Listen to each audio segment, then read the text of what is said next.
Company का एक बेहद अजीब नियम था। यहाँ काम करने वाले हर कर्मचारी को हर दिन इस अंतहीन गहराई वाले टावर में ही रहना पड़ता था। अंदर उन्हें कुछ भी काम नहीं करना होता था, बस खाना पीना और सोना ही उनकी रोज की जिंदगी बन चुकी थी। बस प्रॉब्लम इतनी ही थी कि दिन में खाना सिर्फ एक बार ही दिया जाता था, लेकिन उसे कई 5 स्टार शेफ मिलकर तैयार करते थे। इस्तेमाल होने वाली हर चीज सबसे बढ़िया होती थी और कई बार चेक होने के बाद ही वो कर्मचारियों तक पहुँचती थी। अगर केक पर एक बाल भी मिल जाता तो सुपरवाइजर सभी शेफ से उनकी टोपी उतरवाकर एक एक करके मैच करता, जब तक असली आदमी पकड़ में न आ जाए। लेकिन ये तो बस आधा सच था, क्योंकि इसी जगह पर जीना सबसे ज्यादा खतरनाक भी था। खाना सबसे ऊपर यानी फ्लोर 0 से नीचे की तरफ आता था और हर फ्लोर पर बस 2 मिनट के लिए रुकता था ताकि लोग खा सके। जैसे जैसे प्लेटफॉर्म नीचे जाता, खाना कम से कम होता जाता और आखिर में कुछ भी नहीं बचता था। किसी को नहीं पता था कि इस टावर में कुल कितने फ्लोर हैं, लेकिन यहाँ से बाहर निकलने वाले हर इंसान को एक सर्टिफिकेट जरूर मिलता था। इसी सर्टिफिकेट को पाने के लिए एक आदमी भी यहाँ आया था जिसका नाम गोरेंग था। इंटरव्यू में उससे न पढ़ाई पूछी गई न काम का एक्सपीरियंस, बस ये पूछा गया कि उसे क्या खाना पसंद है और क्या नहीं। गोरेंग को लगा कि ये कोई अच्छी कंपनी है और बिना ज्यादा सोचे उसने अगले दिन आने के लिए हाँ कर दी। लेकिन अगली सुबह जब उसकी आंख खुली तो उसने खुद को एक अजीब सी जेल में पाया। उसके साथ एक दुबला पतला बूढ़ा आदमी भी था जिसका नाम ट्रिमागासी द शातिर बुड्ढा था। बूढ़े ने बताया कि उन्हें 48वें फ्लोर पर रखा गया है और उसे खुद को खुशकिस्मत समझना चाहिए। गोरेंग हैरान था कि आखिर ये बूढ़ा बोल क्या रहा है और तभी उसने नीचे झांका, लेकिन वहाँ सिर्फ एक अंतहीन गहराई दिखाई दी जिसमें अनगिनत फ्लोर थे। ऊपर भी वही हाल था और हर फ्लोर पर लोग मौजूद थे। वह पूरी तरह से सन्न रह गया। वह तो यहाँ काम के लिए आया था, सर्टिफिकेट लेने के लिए, किसी जेल में फंसने के लिए नहीं। गोरेंग ने खुद को समझाया कि शायद ये कंपनी का कोई टेस्ट हो, लेकिन उसे बिल्कुल अंदाजा नहीं था कि आगे जो होने वाला है वो उसकी जिंदगी बदल देगा। वह इस जगह के बारे में और जानने के लिए बूढ़े ट्रिमगासी के पास गया और उससे बात करने की कोशिश की, लेकिन बूढ़े ने उसे नजरअंदाज कर दिया और बार बार उसे अपनी जगह पर वापस जाने को कहा। तभी कमरे में लगी लाल बत्ती अचानक हरी हो गई। बूढ़ा तुरंत बिस्तर से तकिया उठाकर घुटनों के बल बैठ गया। अगले ही पल ऊपर से एक पत्थर का प्लेटफॉर्म नीचे आया जिस पर तरह तरह का खाना रखा था, लेकिन हर एक पहले ही ऊपर वालों द्वारा बर्बाद किया जा चुका था। फिर भी बूढ़ा ट्रिमगासी बिना झिझक उस पर टूट पड़ा और बड़े मजे से खाने लगा। अब गोरेंग को समझ आया कि इंटरव्यू में उससे उसकी पसंद क्यों पूछी गई थी। उनके ऊपर अभी 47 फ्लोर और थे, यानी ये ऊपर के 94 लोगों का बचा कुचा खाना था। बूढ़े ट्रिमगासी को इतने आराम से खाते देख गोरेंग को समझ नहीं आया कि वो ये घिन कैसे सह पा रहा है, लेकिन बहुत जल्द उसे भी इसका जवाब मिलने वाला था। गोरेंग ने कुछ नहीं कहा, बस खाने में से एक थोड़ा साफ दिखने वाला सेब उठाया और जेब में रख लिया, सोचते हुए कि रात में खा लेगा। बूढ़े ने ये देखकर बस हल्की सी अजीब मुस्कान दी। कुछ देर बाद खाने का समय खत्म हुआ और प्लेटफॉर्म नीचे अगले फ्लोर की ओर चली गई। पेट भरने के बाद बूढ़े ट्रिमगासी ने शराब की बोतल फेंकी और अगले ही पल खाने की प्लेटफॉर्म पर थूक दिया। गोरेंग को समझ नहीं आया कि वो नीचे वालों के साथ ऐसा क्यों कर रहा है। बूढ़े ट्रिमगासी ने शांत स्वर में कहा, वे लोग वैसे भी खा लेंगे और शायद ऊपर वाले भी यही करते होंगे। नीचे वालों की किस्मत में बस ऊपर वालों का बचा हुआ खाना ही होता है। तभी अचानक कमरे का टेम्परेचर तेजी से बढ़ने लगा। बूढ़ा बिल्कुल शांत रहा और बोला, अभी ये और भी गर्म होगा जब तक कि तुम वो सेब बाहर नहीं फेंक देते। तभी गोरेंग को समझ आया यहाँ खाना छिपा कर रखना मना है। उसने तुरंत सेब प्लेटफॉर्म पर फेंक दिया और अगले ही पल तापमान धीरे धीरे सामान्य होने लगा। फिर उसने बूढ़े ट्रिमगासी से पूछा कि यहाँ कुल कितने फ्लोर हैं। बूढ़े ने कहा कि उसे भी ठीक से नहीं पता, लेकिन कम से कम 132 फ्लोर तो हैं, क्योंकि वो खुद वहाँ जा चुका है और उसके नीचे भी कई फ्लोर थे। साथ ही हर महीने लोगों के फ्लोर बदल दिए जाते हैं। अगर किस्मत खराब हुई और 100वें फ्लोर के नीचे पहुँच गए तो फिर बस भगवान का ही सहारा होता है, क्योंकि वहाँ तक खाना पहुँचता ही नहीं। गोरेंग सोच में पड़ गया, आखिर ये बूढ़ा 132वें फ्लोर पर एक महीना कैसे जिंदा रहा होगा। और उससे भी बड़ा सवाल ये था कि ये कंपनी आखिर ऐसी खौफनाक जगह क्यों चला रही है। अगले दिन भी हमेशा की तरह ऊपर से खाना नीचे आया, लेकिन गोरेंग आज भी अपने फैसले पर कायम रहते हुए उन गंदे बचे हुए खाने को छूने से साफ मना कर दिया, जबकि बूढ़ा पहले की तरह सब कुछ खाकर आखिर में नीचे वालों पर फिर से थूक दिया। बातचीत के दौरान गोरेंग को पता चला कि वो बूढ़ा ट्रिमगासी गलती से किसी की हत्या कर बैठा था, इसलिए उसे यहाँ लाया गया था, जबकि गोरेंग खुद अपनी मर्जी से नौकरी के लिए आया था। मतलब साफ था, कुछ लोग यहाँ खुद आते थे और कुछ को जबरदस्ती लाया जाता था और इसी तरह ये जगह नए लोगों से भरती रहती थी। लेकिन इसका असली मकसद क्या था ये अब तक किसी को समझ नहीं आया था। गोरेंग को लगा कि ऊपर वाले लोगों को खाना बराबर बांटना चाहिए ताकि नीचे वालों को भी मिल सके, लेकिन बूढ़ा ट्रिमगासी उसकी बात सुनकर हल्के से हंस पड़ा। उसे ये सोच बहुत बचकानी लगी। उसने कहा, खाना जितना है उतना ही रहेगा, ऊपर वाले कभी नीचे वालों की परवाह नहीं करेंगे। जो लोग 100वें फ्लोर के नीचे रह चुके हैं वही जानते हैं कि खाना कितना कीमती होता है। वहाँ हालात किसी नरक से कम नहीं है। फिर भी गोरेंग ने सोचा कि कम से कम कोशिश तो करनी चाहिए। उसने नीचे 49वें फ्लोर पर आवाज लगाई, लेकिन बदले में उसे सिर्फ मजाक और गाली पड़ी। तभी उसे समझ आ गया कि यहाँ सिर्फ बोलने से कुछ नहीं बदलने वाला। आखिरकार गोरेंग चुपचाप अपनी किताब निकालकर खुद को शांत करने लगा। गोरेंग ने बूढ़े ट्रिमगासी से पूछा कि जब वह यहाँ आया था तो अपने साथ क्या लाया था। बूढ़े ने पीछे से एक तेज धार वाला चाकू निकाला और हंसते हुए बोला कि यहाँ किताब किसी काम की नहीं है, यहाँ बस हथियार काम आते हैं। इसी से तुम खुद को बचा सकते हो और जरूरत पड़े तो इससे खाना भी हासिल कर सकते हो। धीरे धीरे 3 दिन बीत गए। अब गोरेंग भूख से इतना टूट गया कि आखिरकार उसे भी उस गंदे खाने के सामने झुकना पड़ा और वह भी बूढ़े के साथ बैठकर खाने पर टूट पड़ा। गोरेंग जैसे ही खाना खाकर थोड़ा आराम करने वाला था और किताब उठाने ही वाला था, तभी अचानक ऊपर से एक इंसान नीचे गिरा। ये देखकर वह सन्न रह गया, लेकिन बूढ़ा ट्रिमगासी बिल्कुल शांत था, जैसे यहाँ ये सब आम बात हो। गोरेंग के मन में सवाल उठा कि क्या यहाँ इंसान की जान की कोई कीमत नहीं है। वह गुस्से में ऊपर वालों पर चिल्लाया, लेकिन किसी ने कोई जवाब नहीं दिया। खुद को संभाल कर उसने चेहरे से खून साफ किया और फिर बूढ़े ट्रिमगासी से पूछा कि आखिर वह 132वें फ्लोर पर 1 महीना कैसे जिंदा रहा। तभी खाना लाने वाली प्लेटफॉर्म नीचे आई और बूढ़ा बिना जवाब दिए फिर से खाने में लग गया। इस बार प्लेटफॉर्म के साथ एक औरत भी नीचे आई थी। वह पूरी तरह घायल थी। गोरेंग ने उसकी मदद करने की कोशिश की, लेकिन उसने डरते हुए अपने हाथ पीछे कर ली। बूढ़े ट्रिमगासी ने बताया कि इस औरत का नाम मिहारू है, जो हर महीने नीचे अपने बच्चे को ढूंढने जाती है और जाने से पहले अपने रूममेट को मार देती है। शायद अभी जो आदमी गिरा था वो भी उसी का शिकार था। फिर उसने बताया कि 132वें फ्लोर पर उसने किसी को नहीं मारा था। 8वें दिन ऊपर से एक लाश गिर गई थी, उसी से वह जिंदा रहे और उसका रूममेट अपनी सजा पूरी करके निकल गया। खाने का समय पूरा होते ही मिहारू प्लेटफॉर्म के साथ नीचे चली गई, लेकिन 49वें फ्लोर के 2 कैदी इतने रहमदिल नहीं थे। उन्होंने तुरंत मिहारू को पकड़कर नीचे खींच लिया। गोरेंग ने जोर से चिल्लाकर उन्हें रोकने की कोशिश की, यहाँ तक कि वह खुद कूद कर उसे बचाने को तैयार हो गया, लेकिन कुछ ही सेकंड बाद नीचे से चीखें सुनाई दी और अगले ही पल वही औरत बाहर आई। वह पूरी तरह सही सलामत थी, बस उसके चेहरे पर खून लगा हुआ था। अब यह समझना मुश्किल नहीं था कि नीचे क्या हुआ होगा। वह बेखौफ थी और साफ था कि वह भी किसी से कम खतरनाक नहीं थी। समय बीतता गया और गोरेंग धीरे धीरे इस जिंदगी का आदी होने लगा। वह अब बूढ़े ट्रिमगासी के साथ हंसी मजाक भी करने लगा था, लेकिन एक डर अब भी बाकी था, क्योंकि जल्द ही फ्लोर बदलने का दिन आने वाला था। अगर ऊपर पहुंचे तो ठीक, लेकिन अगर 100 के नीचे चले गए तो क्या तब भी उनका रिश्ता ऐसा ही रहेगा? कुछ देर बाद गोरेंग को हवा में एक अजीब सी गंध महसूस हुई, जो कि फ्लोर चेंज होने से पहले छोड़ी जाने वाली गैस थी, जिससे सभी को बेहोश कर दिया जाता था। और यहीं से गोरेंग के बुरे दिन शुरू हो गए, क्योंकि जब उसकी आंख खुली तो उसने खुद को बिस्तर से बंधा हुआ पाया। ये सब उसी बूढ़े ट्रिमगासी ने किया था, क्योंकि इस बार उन्हें सीधे 171वें फ्लोर पर भेजा गया था, जहाँ खाने का कोई नामो निशान नहीं था। बूढ़े ट्रिमगासी ने कहा कि उसकी रिहाई में सिर्फ 2 महीने बचे हैं और वह यहाँ मरना नहीं चाहता, इसलिए उसने ये कदम उठाया, लेकिन वह कोशिश करेगा कि आदमी को जिंदा रखे। ट्रिमगासी का प्लान साफ था कि जब भूख बर्दाश्त से बाहर हो जाएगी तो वह उसके शरीर से थोड़ा थोड़ा मांस काटकर जिंदा रहेगा और वह गोरेंग को मरने भी नहीं देगा, ताकि उसका मांस खराब न हो। गोरेंग ने बहुत विनती की, लेकिन यहाँ सब कुछ सिर्फ सर्वाइवल के लिए था। तभी अचानक ऊपर से एक और कैदी नीचे गिरा। दोनों ने ध्यान भी नहीं दिया, जैसे ये अब आम बात हो गई हो। जैसा बूढ़े ट्रिमगासी ने सोचा था, जब खाने का प्लेटफॉर्म नीचे आया तो उसमें खाने का एक दाना भी नहीं बचा था। दिन गुजरते गए। शुरू में ट्रिमगासी किताब पढ़कर खुद को बहलाता रहा, लेकिन भूख धीरे धीरे उसके दिमाग पर हावी होने लगी और आखिरकार एक दिन बूढ़ा खुद को रोक नहीं पाया। वह चाकू लेकर उसके पास आया। गोरेंग समझ गया कि अब उसका अंत तय है।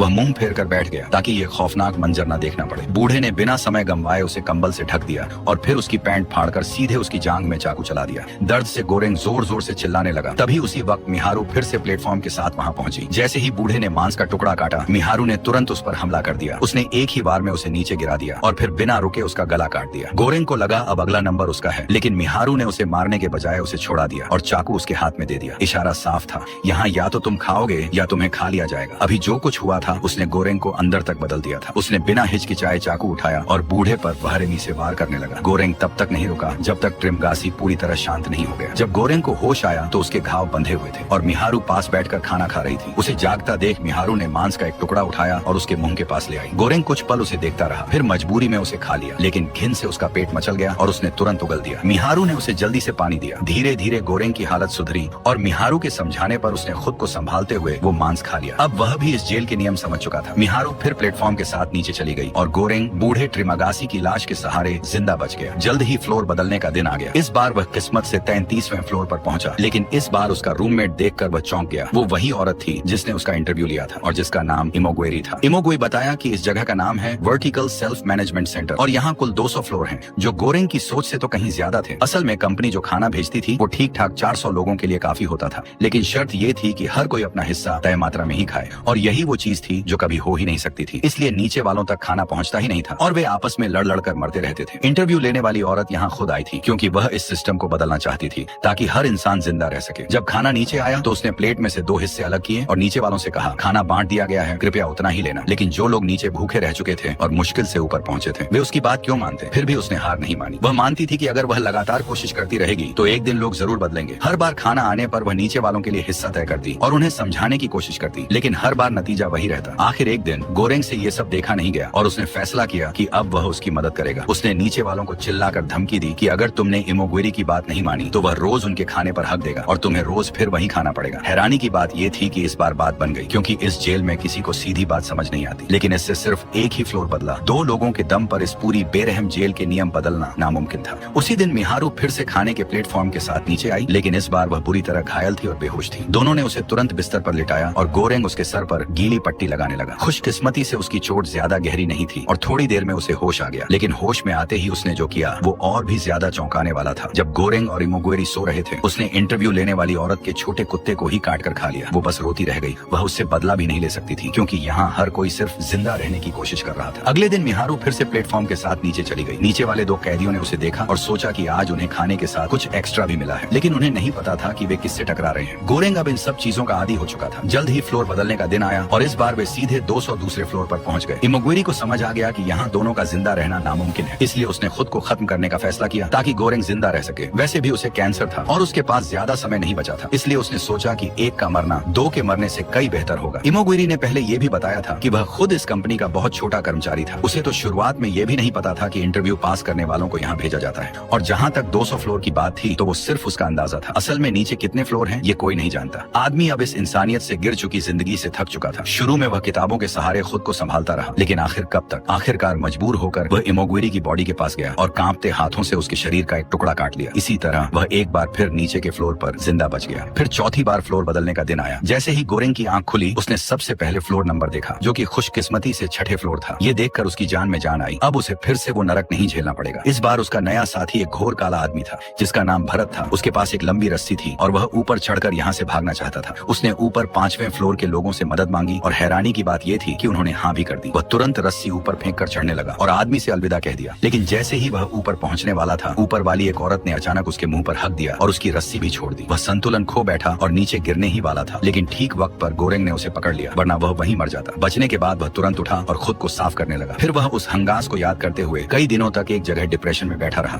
भरत कहने लगा कि ये मौका उसके सबसे करीब था। इतनी मुश्किल से वह 6ठे फ्लोर तक पहुंचा था। शायद अब फिर कभी ऐसा मौका नहीं मिलेगा। गोरेंग चुपचाप उसकी बातें सुनता रहा क्योंकि यहाँ हर कोई यही चाहता था, बस किसी तरह बाहर निकलना। ऊपर के फ्लोर का खाना सच में अलग था, लगभग छुआ तक नहीं गया था, जबकि नीचे वालों को सिर्फ दूसरों का बचा हुआ मिलता था। अब गोरेंग समझ चुका था यहाँ समझाने से कुछ नहीं होगा। इस सिस्टम को बदलने के लिए अब उसे भी हिंसा का रास्ता अपनाना ही पड़ेगा। गोरेंग ने धीरे धीरे भरत को भी ये समझाकर अपने साथ मिला लिया और अगली सुबह दोनों ने प्लान शुरू कर दिया। उन्होंने बिस्तर तोड़कर उसके अंदर से लोहे की छड़ निकाली और सीधे खाने वाली मेज पर खड़े हो गए। ये आइडिया गोरेंग का था, लेकिन लड़ाई झगड़े में वह ज्यादा माहिर नहीं था, इसलिए अंदर ही अंदर घबराहट भी थी। काले आदमी ने उसकी हालत समझ ली और जैसे ही वे नीचे पहुंचे उसने खुद आगे बढ़कर कैदियों को डांटना शुरू कर दिया। पहला बार उसी ने किया और उसके बाद गोरेंग का डर भी काफी हद तक खत्म हो गया। दोनों ने तय किया कि वे 51वें फ्लोर से खाना बांटना शुरू करेंगे, क्योंकि ऊपर के 50 फ्लोर वाले लोग रोज पेट भर खाते हैं। उनके एक दिन भूखा रहने में कोई फर्क नहीं पड़ेगा। एक बूढ़ा उनका मजाक उड़ाने लगा, लेकिन भरत ने बिना कुछ बोले उसे एक ही बार में गिरा दिया ताकि सबको साफ संदेश मिल जाए। अब नीचे वाले लोग डर के मारे चुपचाप उनकी बात मानने लगे। कोई भी लाइन पार करने की हिम्मत नहीं कर रहा था। फिर वे एक बुजुर्ग आदमी के पास पहुंचे जिसने उनकी पूरी सोच को ही गलत बता दिया। उसने कहा कि तुम लोग भी नीचे वालों में से हो, अगर तुम भी ऐसे ही डर दिखाओगे तो नफरत और बढ़ेगी,